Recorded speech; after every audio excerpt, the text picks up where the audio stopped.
Welcome to the Quick and Dirty Show with Nat and Marks, the best place to get step-by-step nutrition and weight loss strategies. Today is the perfect time to live a healthier life and to lose 10 or 20 pounds in the process. Now, have you watched the Truth About Weight Loss video series yet? Go grab your copy of it at natandmarks.ca/free course and learn how you can take the complicated out of losing weight. I'm known for simplifying seemingly complicated techniques down to doable actions, and this video series is no different. I'm helping you get sustainable results from day one. Now, today's topic is one that everybody can relate to: emotional eating. Let's start with defining emotional eating.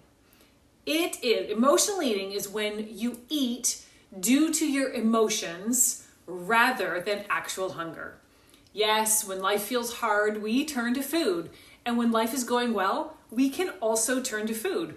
Emotional eating doesn't necessarily only happen when we're trying to escape or cope with negative feelings. But it is when we do most of our emotional eating. So I'll be referring to the negative emotions most often in today's episode. Now, according to Precision Nutrition, 60% of their incoming clients say that emotional eating is their number one biggest challenge. And it's easy to see why. Eating feels good. And that feeling, that feel-good feeling, is what you're after. You see it as a solution to your suffering, albeit a very temporary one. And when you emotionally eat, you're using food to avoid a feeling. Whether it be anxiety, pain, boredom, grief, or yes, even happiness. Only it's a feeling that food can't solve. And to top it off, when you experience emotional eating, you feel ashamed and guilty afterward, which just perpetuates the behavior. The cycle continues. It is time to break that cycle, my friend. Emotional eating might be a learned behavior for you and has become so automatic, you're not aware of what's triggering it or even the feelings that you're trying to avoid. And one approach is to give yourself permission to overeat. Yes, you heard right. And that might be about the most counterintuitive approach you've ever heard. It's definitely not what the traditional nutrition industry would say. Well, we're not traditional around here, and non-traditional is way more fun anyway. So let me explain. Picture this scenario. Every Saturday afternoon, you find yourself poking through the cupboards looking for a little something. You grab some chips, maybe a cookie, a bit of ice cream, a quick drink of pop right from the bottle, and a small dish of the yummiest sugary cereal you have. Even though you had breakfast a few hours ago or lunch a few hours ago and felt completely in control of your eating, you're now feeling frustrated, ashamed, not to mention bloated and full. You're left thinking, what just happened? That's where you need to pay really close attention. What did just happen? Is it epiphany time? I'm home alone and I'm not sure what to do with myself. Was that the trigger? It's possible that the mystery might be solved that easy. It's also possible that it won't be that easy. So now what? Now it's time to learn how to identify the specific triggers that drive you to lose control of rational decision-making around food. The next time an urge to emotionally overeat overcomes you, allow yourself to eat without any of the shame, guilt, or judgment you'd normally put on yourself. Instead, put on your scientist hat and use it as a learning experiment. Grab your journal or your phone and write down what happened and how you feel before, during, and after. This exercise will help you recognize any patterns, behaviors, triggers that are leading to your emotional eating. Because you're using this as a learning experiment, the guilt that's usually attached will start to lessen and eventually fade away. If you allow yourself to reframe the way you think about overeating, it won't feel as urgent or forbidden. That forbidden feeling can sometimes be the trigger. And without the guilty feeling weighing you down, a cookie or a handful of chips also might be enough to satisfy that intense urge or craving that you're feeling. Now, look back at those notes and take note. What did you notice? Are there any patterns or aha moments that stick out? Are you heading for the junk food cupboard right after getting off the phone? Are you always eating as soon as your kids are gone? And maybe a pattern doesn't show up at first. It's possible you'll have to be diligent in taking notes before a pattern becomes obvious to you. The more you focus on learning about your own behaviors and what's triggering you to overeat, you can decide what to do about it. It is something you can change or avoid. So is it something you can change or avoid? Excellent. If it's not, sometimes just being aware of a trigger can help, and then you can get creative with other strategies. I just so happen to have 3 strategies for dealing with emotional eating. Strategy number 1 is to allow yourself to overeat, but take notes first. What just happened that I want to eat right now? What am I trying to avoid by focusing on eating? And what is the feeling I'm trying to replicate with eating? I know giving yourself permission to overeat feels counterintuitive. I know even just to hear me say the words is making you uncomfortable.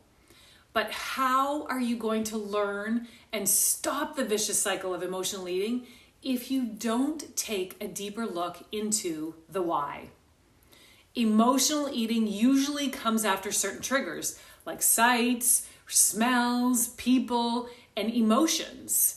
And the goal is to figure out your trigger so you're aware of it and you know how to deal with it. Now, hear me on this. This is not a carte blanche to eat your face off. This is an experiment to help you identify your emotional eating triggers. If you already know your triggers, don't worry about going through that exercise I just walked you through. You can skip directly to this step, to step number 2. So strategy number 2 is to create an action menu. That means to pick an action that you'll always do before you engage in emotional eating. Ideally, your action menu should have at least 5 actions that you can take.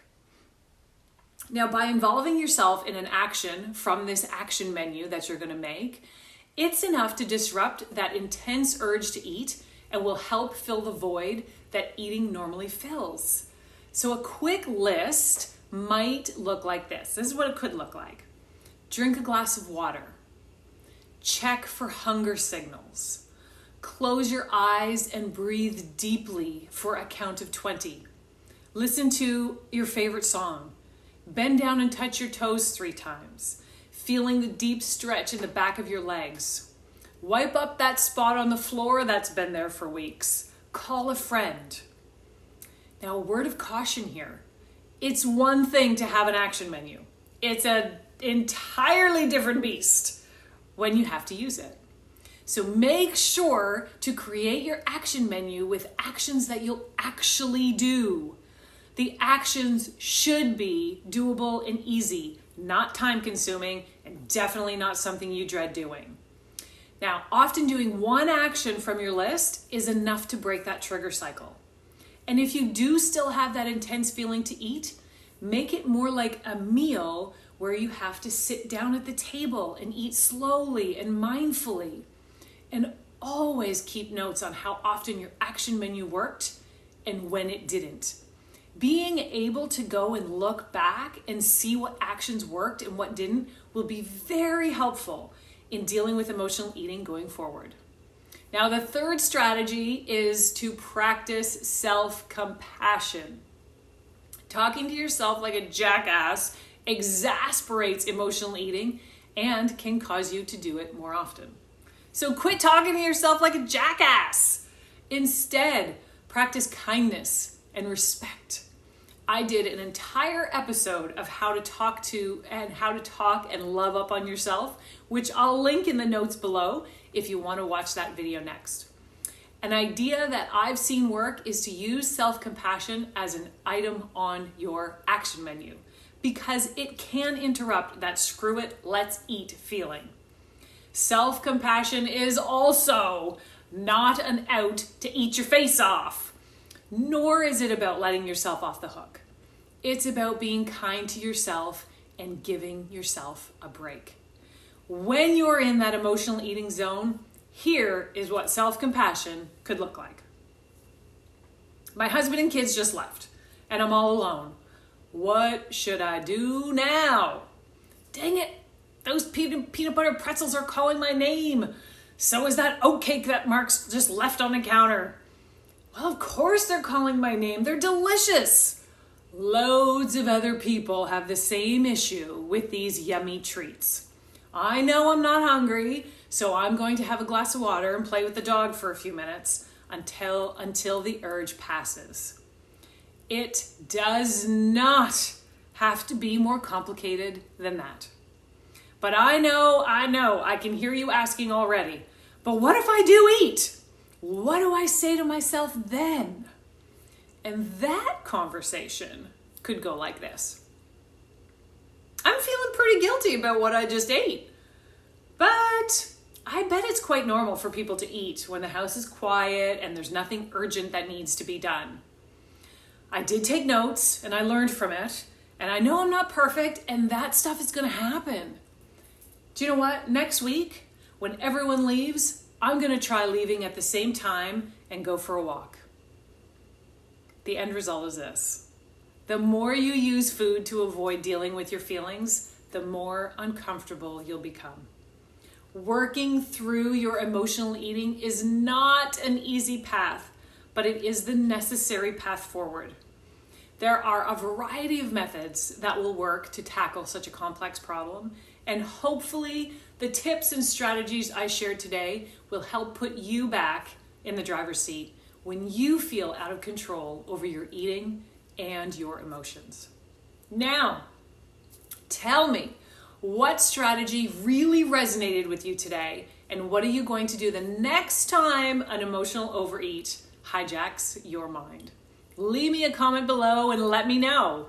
And while you're there, as always, make sure you hit the like and subscribe buttons. Now, if you want more strategies like this one, head over to natandmarks.ca/free course and sign up for the free video. I'll also put the link in the notes below.